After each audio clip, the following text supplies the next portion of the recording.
Assalamualaikum warahmatullahi wabarakatuh. Halo saudaraku, di pagi yang cerah ini kita akan bincang-bincang dengan salah satu penggiat video smartphone. Bagaimana kisah kita, bagaimana diskusi kita ikuti video kita kali ini. Oke, selamat pagi, Sugeng Injing. Sugeng Injing, Pak Sabto yang terhormat.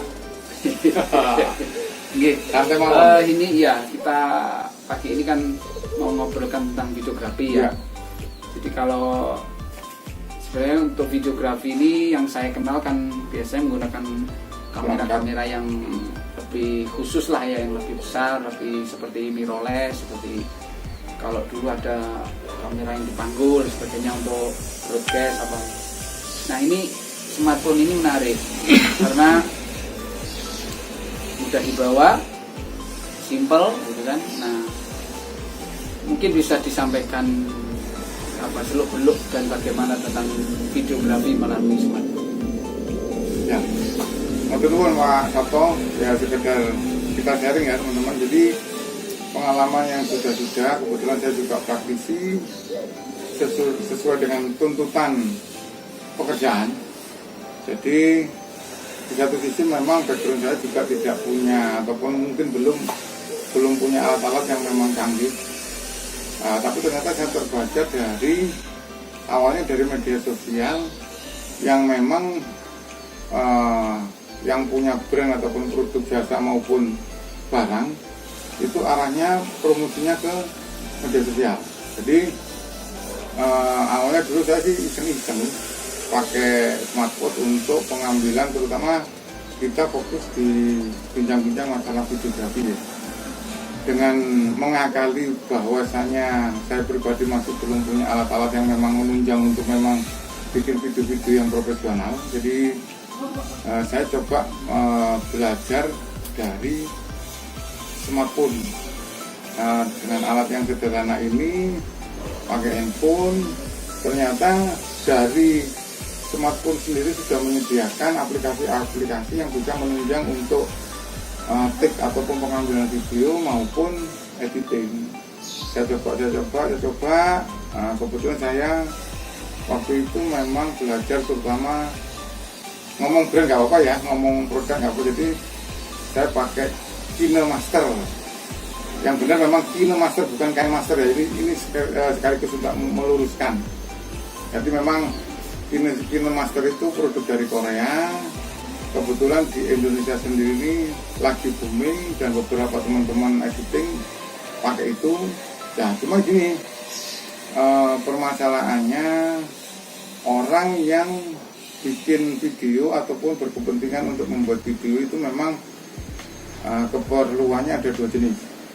Jadi yang memang membutuhkan video-video yang memang profesional, salah satunya mungkin wedding ataupun pre-wed, itu memang wajib dan harus pakai video-video yang ditunjang dengan alat-alat yang memang dari segi biaya mungkin agak lumayan mahal. Cuman saya ngambil segmen-segmen yang kedua. Jadi kebetulan saya juga punya produk, saya jual barang, saya juga jual jasa, terutama saya kan bergerak di event organizer, jadi bikin kegiatan-kegiatan. Kalau saya sih analisa saya itu hanya sekedar untuk promosi di media sosial, kan sekarang memang zamannya media sosial, kayaknya juga bisa disiasati hanya dengan smartphone. Dan terbukti memang beberapa video-video yang saya bikin dengan tidak sengaja dan tidak terduga, akhirnya banyak teman-teman, bahkan mungkin orang yang saya memang belum kenal, request suruh bikin. Cuma memang dari range-nya memang gak jauh, sangat-sangat jauh dari range memang orang-orang memang bikin video-video yang profesional. Saya lihat juga di market selama ini segmen orang-orang yang bikin video by smartphone itu berkisar antara 100 dan seterusnya sesuai dengan durasi dan tingkat kesulitan editing. Jadi intinya Dan ini sampai sekarang sudah saya jalani. Kebetulan saat ini juga Pak Sato juga satu tim di Pinus Camp untuk mengabadikan ataupun mendokumentasikan klien-klien yang datang. Cuma tinggal kita tawarkan, jadi kalau memang dia butuh video yang memang nggak harus bagus ya, kostum dan lain-lain, kita bisa eksekusi. Dan sampai sekarang sudah berjalan. Nah, kebetulan akhirnya dari Pinus Camp kita disuruh ya, diperbantukan untuk bikin konten-konten maupun video-video dari pengunjung ataupun klien. Sementara mungkin itu, atau mungkin ada sesuatu mungkin yang bisa ditanyakan kembali, monggo. Iya, masih sejauh yang saya tahu ya, sejauh pengalaman saya itu kalau smartphone itu kan layarnya kecil, ya. Layarnya kecil, kemudian memori juga terbatas, gitu kan. Kira-kira kesulitannya itu apa saja?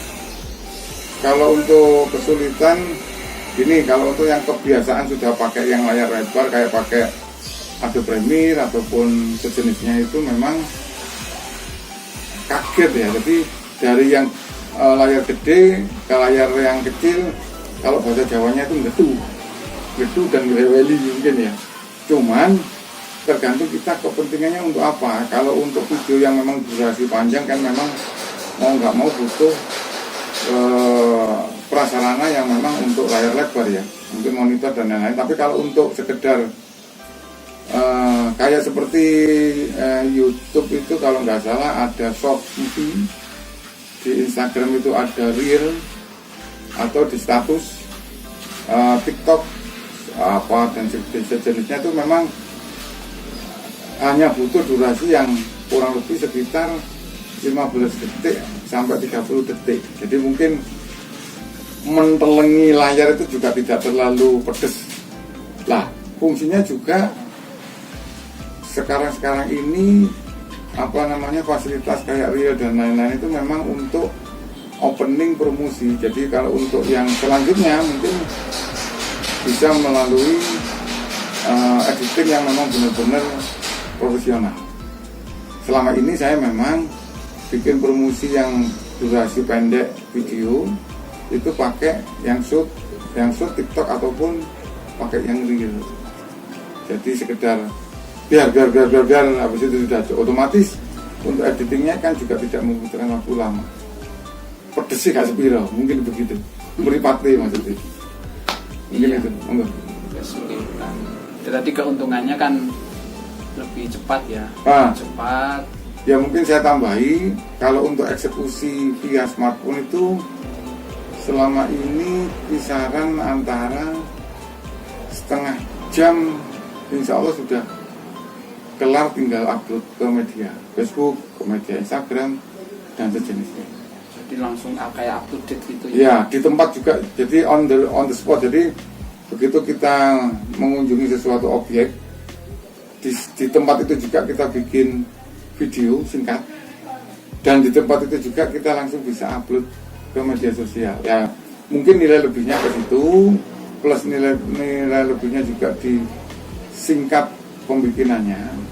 Cuman kalau untuk memang yang memang membutuhkan durasi panjang, ya mau nggak mau dengan kompensasi pakai alat yang memang biayanya juga tidak murah. Terus yang kedua mungkin kalau untuk finishing editing mungkin kayaknya lebih dari 1 hari sih. Yang saya lihat ya, mungkin nggak tahu teman-teman atau rekan-rekan bikinnya maksimal berapa hari.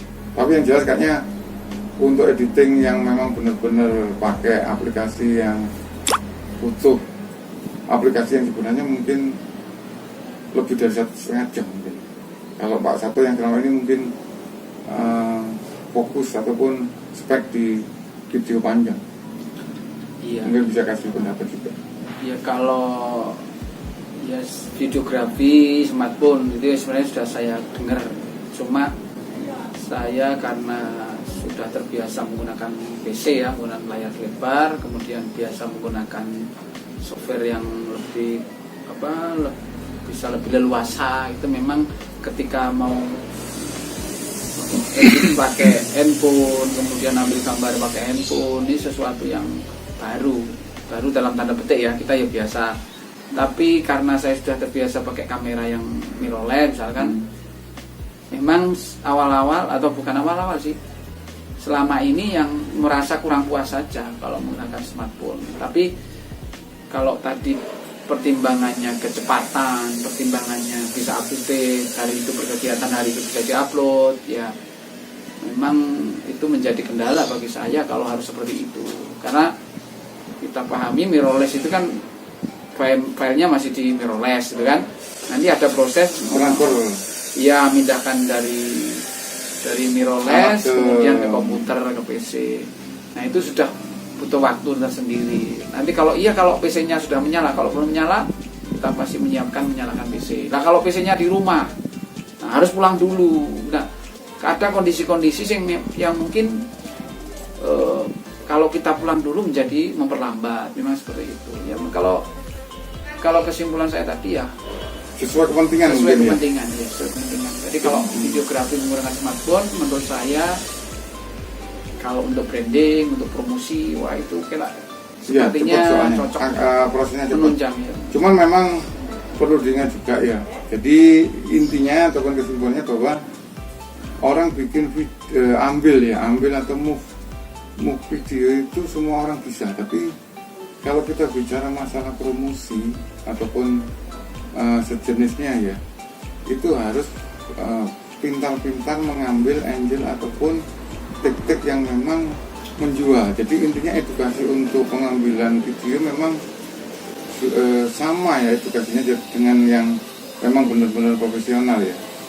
Cuman itu sih sebenarnya caranya. Jadi biarpun pakai smartphone, biarpun pakai alat-alat yang memang menunjang untuk bikin videografi yang profesional, kayaknya juga edukasinya sama. Jadi gak sembarang mengambil. Jadi kayak misalnya kalau saya bikin video itu seperti saya jadi penonton, bukan saya pembuat. Seperti misalnya ya bikin video dengan posisi video itu goyang reggae mungkin ya. Dilihat mata kan mungkin kurang ya. Jadi atau mumet atau gimana. Jadi gimana supaya video itu mungkin smooth. Yaitu mungkin ada teknik-teknik tertentu. Dan itu kayaknya juga sama dengan aturan main dari video yang benar-benar untuk pembuatan yang profesional. Jadi biarpun itu smartphone, biarpun itu memang benar-benar pakai yang alat yang bagus, tetap aturan main dasar ya. Edukasi dasar itu cara pengambilan, cahaya dan lain-lain mungkin kayaknya juga berlakunya sama. Harus dipelajari, nggak sekedar ngambil. Terus termasuk backsound, misalnya kita ngambil liputan permainan paintball mungkin ya, tapi dengan background dangdut kan juga masuk akal. Oh, jadi tetap ada aturan main. Nanti mungkin ujung-ujungnya kita bikin sharing session sama Pak Sabto, mungkin ujung-ujungnya bikin kelas materi untuk videografi. Kalau mungkin rekan-rekan yang berminat, monggo nanti kita bisa berlanjut. Oh iya. Ujung-ujungnya dodolan ya. Ya menarik. Karena memang smartphone itu kan sudah familiar ya dengan, dan siapa saja bisa menggunakan mengambil gambar. Tapi tidak ada salahnya kita mengulas kembali. Mungkin ada yang membutuhkan kayak gitu.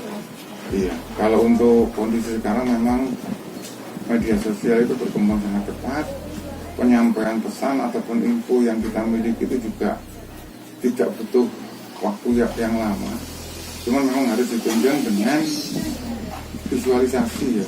Kalau dulu mungkin foto ataupun hasil jepretan kamera mungkin sudah cukup, tapi sekarang kayaknya lebih menjual visualisasi ataupun gambar, video bergerak, gambar bergerak mungkin.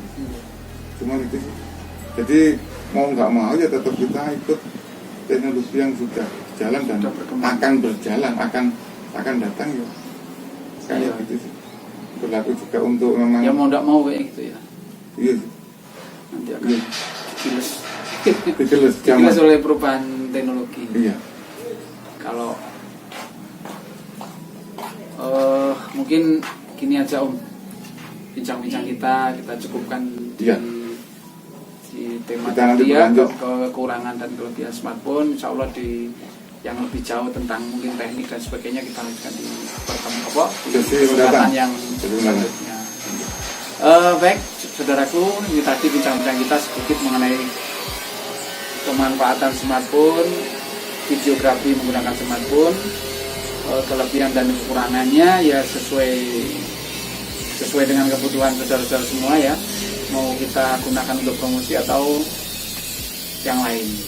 Dan mohon maaf, mungkin ada kata-kata yang kurang berkenan ya. Mohon maaf saudaraku, barangkali di season kita kali ini kurang berkenan atau yang menyinggung, mohon maaf yang sebesar-besarnya.